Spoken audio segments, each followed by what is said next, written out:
Hello everyone. So here's a quick tutorial on how to forward voice messages on Instagram. So let's get started. Now firstly, you need to open your Instagram application and then go over to your inbox. After that, tap on the conversation that has a voice message that you want to forward. You can tap and hold on these messages, but it is not going to give you an option to forward them. You can only play this voice message and that's it. So what you want to do is swipe down from the top of the screen and tap on the screen recorder button.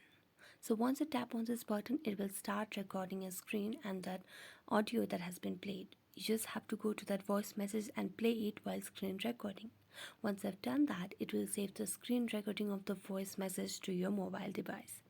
After that, you can just upload the screen recording to the conversation that you want to forward it to.